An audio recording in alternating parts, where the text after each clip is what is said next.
تاریخ کے مطابق حضرت عیسیٰ علیہ السلام 12 برس کی عمر میں بیت المقدس شریف میں آئے اور لوگوں کے سامنے اللہ کا رسول ہونے کا دعویٰ فرمایا تو لوگوں نے انہیں جھوٹا کہا۔ اس پر انہوں نے ہیکل کی طرف نگاہ اٹھائی اور تباہی کی خبر دیتے ہوئے کہا، اس کی ایک اینٹ بھی اپنی جگہ پر باقی نہیں رہے گی، اور ناصرہ لوٹ گئے۔ پھر آپ 29 عیسوی میں 5 مرتبہ انہوں نے یہاں کا دورہ فرمایا اور ہر بار یہودیوں کو دعوت حق دی، لیکن انہوں نے ایمان لانے کی بجائے انہیں ستانا شروع کیا۔ رومیوں کے ساتھ مل کر، جس طرح کہ میں نے پہلے عرض کیا ہے، اس وقت کے یہودی جو تھے وہ رومیوں کے ماتحت زندگی بسر کیا کرتے تھے، تو رومیوں کے ساتھ مل کر انہیں سولی پر چڑھانے کی سازش کی۔ اس وقت پنتش پلاطس بیت المقدس کا حکمران تھا۔ اس نے حضرت عیسیٰ پر الزام لگا دیا کہ وہ روم کے خلاف بغاوت پھیلا کر خود بادشاہ بننا چاہتا ہے۔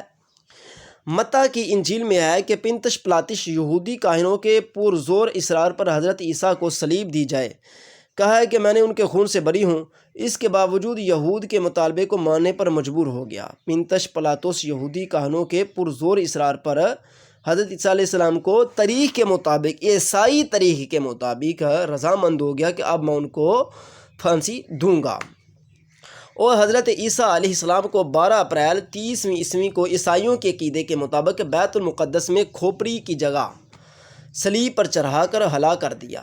قرآن پاک نے صاف صاف حضرت عیسیٰ علیہ السلام کو مصلوب کیے جانے کی تردید فرمائی ہے، اور فرمایا ہے کہ انہیں نہ قتل کیا گیا ہے نہ مصلوب، بلکہ وہ یہود شبہ میں ڈال دیے گئے، اور اللہ نے انہیں حضرت عیسیٰ علیہ السلام کو اپنی طرف حضرت عیسیٰ علیہ السلام کو اپنی طرف اٹھا لیا تھا۔